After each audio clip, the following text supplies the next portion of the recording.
Meratul hak, menyebutkan hak. Karena dari kita cuma atau pila-pila yang masih kita terima akal, jadi lemah. Meratul untuk menunjuk bantah-bantahan, tapi banyak pertanyaan. Ketika Anda melihat dakwah, dakwah itu tinta, dakwah itu tinta, huruf hilang.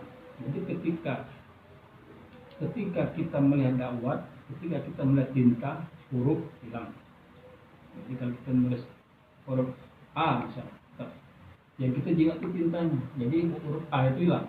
Kita cuma fokus di tintanya. Ketika Anda lihat dakwah, huruf hilang. Ketika Anda lihat huruf, dakwah hilang. Jadi begitu kita nyok hurufnya, tinta tidak diingat. Kita fokusnya di huruf. Huruf adalah dakwah. Huruf itu hakikatnya adalah dakwah. Jadi huruf itu hakikatnya adalah tinta. Nah, yang dikatakan dakwah ini itulah kalau sebelum adanya nur Allah itu dari zat sebelum nur Allah sama kali kan kalam. Kolam bukan kalam. Kolam itu kalau bahasa Mangcikron itu kolam itu ngayal lah. Zat yang ada pada insan terdapat dua bentuk kesempurnaan. Jadi zat yang ada pada kita ini, zat dia yang ada pada kita nih, itu ada dua bentuk kesempurnaan. Yang pertama jamalnya, yaitu keindahannya. Yang kedua jalalnya, yaitu keagungan. Zat dalam peringkat gaib tidak dapat diketahui. Zat dalam peringkat gaib itu tidak terjengok kapur dalam peringkat indah terjengok tidak dapat diketahui. Cuma dapat diketahui dari kesan tujuh sifatnya. Kesan itu bekas atau tanda-tanda dari tujuh sifatnya. Tujuh sifatnya mana? Makna. Contohnya berkendak itu tidak terjengok, tapi begitu sudah jadi kenyataan baru terjengok. Oh, berkendak dia nak itu. Jadi dia tak pacak diketahui. Yang pacak diketahui cuma kesannya, bekasnya, tanda-tanda. Irodat itu keinginan itu belum pacak dijengok apa keinginan. Begitu sudah menjadi kehendak baru ternyata itu keinginan dia. Jadi kodrat irodat itu belum pacak dijengok, tapi itu bisa dijengok setelah ada tandanya, setelah ada bekasnya, ada kesannya. Sama hayat. Sifat hayat tidak boleh terjengok, tapi setelah melihat kehidupan baru terjengok. Oh itu sifat hidup. Kuping juga tidak boleh terjengok, tapi setelah kita merasakan pendengaran, oh itu kuping, mata, dan seterusnya. Ilmu tidak boleh terjengok, tapi setelah menjadi pengetahuan baru tahu itu ilmu. Jadi maksud di situ. Jadi kalau kita nak melihat zat dari pintu gaib tidak bakal terjengok. Kecuali melihat diketahui dari kesan tujuh sifatnya atau tanda-tanda atau bekasnya. Tiap-tiap benda adalah bentuk dari satu sifat. Jadi benda-benda ini terjadi oleh satu sifat. Bentuk-bentuk berbeda. Bentuk-bentuk itu akan berbeda karena berbedanya sifat dan keadaan sifat itu. Wujud mutlak dan pengetahuannya disebut ayan. Ayan ini wujudnya ada, tapi apa istilah ayan kita ini wujud mutlak, tidak dapat dilihat. Jadi kalau kita bicara wujudnya itu tidak dapat dilihat. Yang dilihat ialah kesan-kesannya atau tanda-tandanya. Zat tidak diketahui karena ia gaib mutlak, gaibul wujud. Artinya dia lebih gaib dari yang tidak terlihat. Jadi kalau kata kamu jin itu tidak bisa dijengok, dia lebih tak dijengok lagi. Artinya dia gaibul wujud. Gaibul gaib. Pengetahuan yang sempurna mengenai zat. Nah, garis bawah itu. Pengetahuan yang sempurna mengenai zat ialah tidak tahu. Ya, paham kita boleh. Jadi kalau kita berbicara tentang zat, membuktikan bahwa kita sudah paham tuh, kita tidak tahu. Artinya pahamnya. Bukan berarti orang tahu, tidak tahu karena tidak belajar, beda. Tidak tahu karena tidak belajar dengan tidak tahu karena kita sudah paham itu beda. Itulah tingkat yang sempurna itu tidak tahu. Peringkat-peringkat nyatanya zat adalah sebagai berikut. Pertama, peringkat zat di mana zat tidak menyatakan pada dirinya, dikenal ghaibul ghuyub. Jadi zat itu tidak menyatakan pada dirinya. Artinya zat itu tidak terjenguk. Dirinya itu tidak dinyatakannya, tidak terjenguk artinya dirinya kan. Digelarnya ghaibul ghuyub. Kedua, peringkat di mana zat ini tadi menunjukkan kepada dirinya. Artinya dia menyatakan dirinya. Disebut ahdiyah atau sepadan pertama atau lapisan pertama. Ini disebut sebagai hakikat Muhammad. Artinya hakikat Muhammad ini sudah penyataannya zat di lapis pertama. Karena zat ini kan pengen dilihat, pengen dikenal, pengen diketahui. Apa dia menzuhirkan, gitu kan? Sampai terjenguk, sampai nyata. Di lapis pertama dia menyatakan dirinya kepada dirinya disebut ahdiyah tadi atau hakikat Muhammad. Kalau kita ngomong hakikat Muhammadiyah itu sama baik. Yang ketiga, peringkat di mana zat menunjukkan kepada dirinya dan yang lain. Jadi selain menyatakan dirinya kepada dirinya dan yang lain secara terperinci, detail, itu disebut dengan sepadan kedua atau lapisan kedua atau wahdaniyah. Kalau kita sudah belajar kemarin, itulah keesaan dia. Kalimat yang mana? La wajibul wujud ilallah wajibul wujud. Tak kata yang wujud segala-galanya kecuali wujudnya dia. Nah ini peringkat ketiga. Sama dengan ikrar kita, la ilaha illallah, tak kata segala sesuatu ini kecuali Allah. Ini peringkat ketiga. Dan peringkat keempat, di mana zat. Kalau kita ngomong zat ini berarti kita membicarakan Allah ya. Zat yang punya nama ini, yang punya nama Allah itu berarti.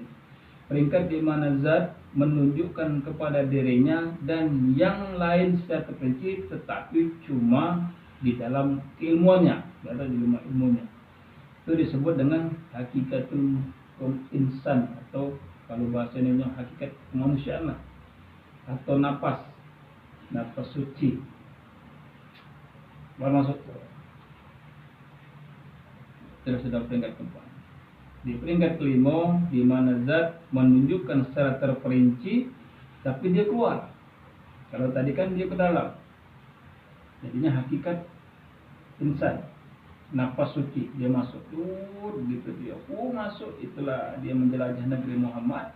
Maka kita pacak bergerak, pacak mendengar, pacak melihat, pacak ini pokoknya berapa ini kalau berjalan galau, aktif galau.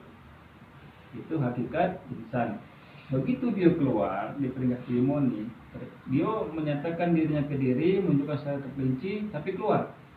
Itu disebut sebagai alam arwah, alam misal.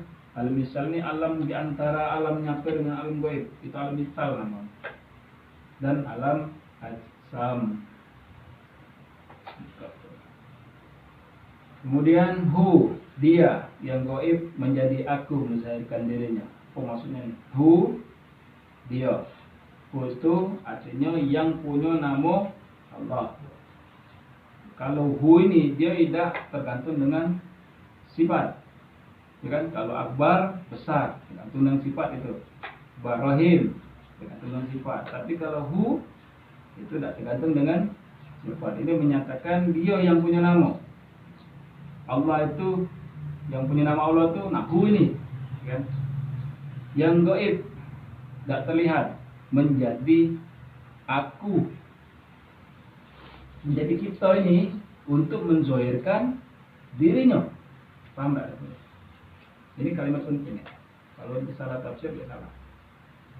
Jadi dia itu yang goib, yang nggak terjengok, menjadi aku, menjadi kita, menjadi insan untuk menzohirkan dirinya.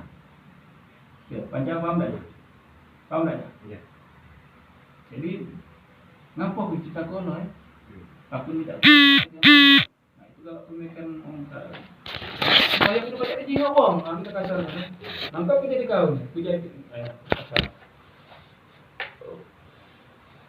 Zat itu mutlak. Kita balik lagi pakai tadi ya. Menzahirkan untuk menzahirkan dirinya. Jadi kalau kamu masih merasa kamu, Gapur masih merasa Gapur, maksiat. Maksiat. Begitu Gapur mengakui, iya. Dia menjadikan aku untuk menzahirkan dirinya. Ibadah. Karena mengakui.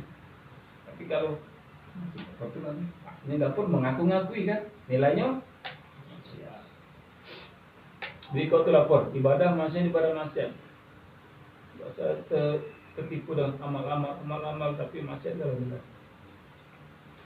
Zat itu mutlak. Tiada berbentuk. Jadi laisa kamitslihi sifatnya. Jangan sampai ngayal mungkin Allah ini agak besar, berubah-ubah. Itu kan ngomong hayal. Tidak terlintas di hayalan kita. Dia laisa kamitslihi sifatnya. Zat itu mutlak. Tiada berbentuk. Padanya lah semua bentuk-bentuk yang ada bergantung. Jadi bukan dia bergantung dengan, jangan gara-gara kita bentuk cahaya ini jadi kita ngomong Allah cahaya ini. Artinya Allah bergantung dengan kita. Tidak. Bentuk itu bergantung sama zat. Apabila ia berkehendak, ia ambil satu-satu bentuk bayangannya. Kalau dia berkehendak, dia sikap bayangan. Apa maksudnya? Tajalli itu. Sama Cak Musa. Kalau kau nak nyaku kau nyak ke gunung. Itu kan itu di Quran dikatakan. Maka begitu Musa naik gunung, Allah bertajalli ke gunung itu. Bukan Musa nyeting cak seolah-olah jadi Allah bukan, tapi Allah yang bertajalli ke gunung itu. Kan? Kemudian wujud. Wujud itu sendiri adalah zat. Wujud itu adalah zat. Orang syariat berpendapat zat adalah dahulu dari wujud. Zat adalah dahulu dari wujud. Orang syariat. Benar. Ternyata orang syariat. Wujud yang paling nampak sekali ialah wujud Allah. Ingat baca. Wujud yang paling nampak sekali ialah wujud Allah. Wujud benda-benda lain adalah cahayanya zat Allah. Artinya nur Allah. Kan? Paham tak Kapur? Wujud yang paling nampak sekali atau bahasanya yang pertama kali kamu jenggot sebenarnya wujud Allah. Gitu kan? Wujud benda-benda lain adalah cahayanya. Ya? Paham tak? Paham tak? Paham ke dulu? Dia lu nak kaji nyari yang balik dikaji. Ulangi lagi. Wujud yang paling nampak sekali ialah wujud Allah. Wujud benda-benda lain adalah cahayanya zat Allah itu. Nur Allah. Tuh. Paham tak? Jika Anda lihat diri Anda dan benda-benda lain, Anda akan lihat wujud Allah. Ini yang paham nih ceritanya. Di dalam rohaninya lah malek nih. Mata batinnya, ainul basiranya sudah terbuka. Jika Anda lihat diri Anda dan benda-benda lain, Anda akan lihat wujud Allah. Bukan benda itu, bukan di dalam, bukan akal berbicara situ. Ainul basirah. Bukan ibu gara-gara atau kipas angin, itu akal. Fungsi akal ini ternyata menghijab. Jadi kita tak terjengok nurnya, tak terjengok wujudnya di situ. Kita mati-mati ngomong itu kipas. Ini sejadah. Pandangan pada wujud Allah adalah terdahulu. Nah, artinya yang terdahulu yang pertama kali terjengok adalah wajahnya, wujudnya. Kamu tak tanya bulan purnama, bagus, langitnya biru, boleh yang terang. Siapa yang pertama kali Gapurnya? Bulannya, keindahannya atau apa? Bulan. Allah. Harus diterapkan itu. Dititih akal ini. Jadi jangan sampai tertipu lagi. Yang pertama tuh, kalau kita masih yang pertama kali jingak, ini bukan soal mentah jingak Allah, bukan. Tapi kita latih akal ini supaya mengkonsep penglihatan ini yang dilihatnya bukan bulan itu, tapi yang dijingak langsung kalau bisa akal langsung Allah, bulan, nurnya bulan, baru wujud yang lainnya bulan. Tapi kalau mantapnya tak kacau bulan itu. Ini proses suruh kita kan belum itu tahap belajar nak ngajari akal ini. Jadi yang pertama kita jingok biasakan wujud Allah. Yang kedua nurnya. Maka terjadi baku pacak terjingok bulan itu karena nurnya. Tapi yang sebenarnya yang nampak pertama kali itu wujudnya. Dilatih apa bayangnya apa? Nyok kucing, nyok sendal, nyok apa? Dilatih itu juga. Yang terlihat pertama latih adalah wujudnya. Artinya kita bermain di rasul ya, bukan di ma'ani kan, bukan di zohir penglihatan kan. Kalau lah bicara mata zohir itu sudah bicara yang wujud dari nur Allahnya itu. Mampu pajak, oh botol, oh motor.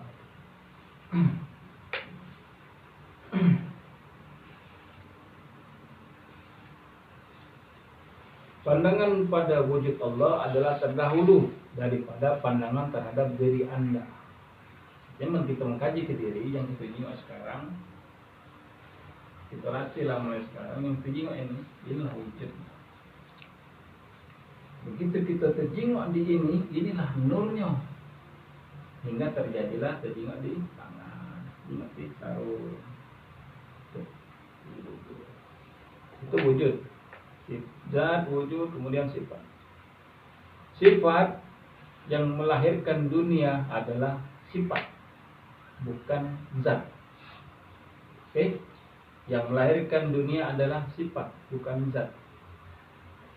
Tapi kalau kita bukannya zat, ya begini kita ini belajar tanggung tahapannya dulu. Kalau nak langsung zat, kata pembahasan kita.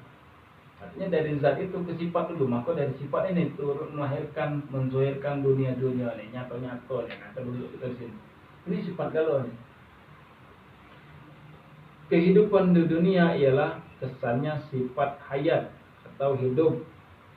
Begitulah dengan 6 sifat yang lain. Jadi apa sifat mana? Oleh itu baik dan jahat adalah dari sifat, bukan zat. Oke, tapi sini sebenarnya kalau kita bicara baik dan jahat itu tidak kata jahat loh. Kalau bicara sifat ini baik galau, ya kan? Kita bahas dulu dikit sifat baik galau. Karena sifat ini yang ditanam pada manusia semuanya baik. Ingat ya, sifat yang ditanam pada manusia semuanya baik dan tidak akan pernah berubah, karena sifat adalah karakter batin, karakter ruh. Ya? Jadi sifat itu baik kalau tidak kata yang jahat, karena dia karakter batin. Sedangkan perilaku bisa diubah, karena perilaku adalah reaksi batin atas rangsangan dari luar. Perilaku, bedakan perilaku dengan sifat ya. Sedangkan perilaku bisa dirubah karena perilaku ada reaksi batin atas rangsangan dari luar. Perpaduan keduanya, artinya perpaduan sifat dan karakter,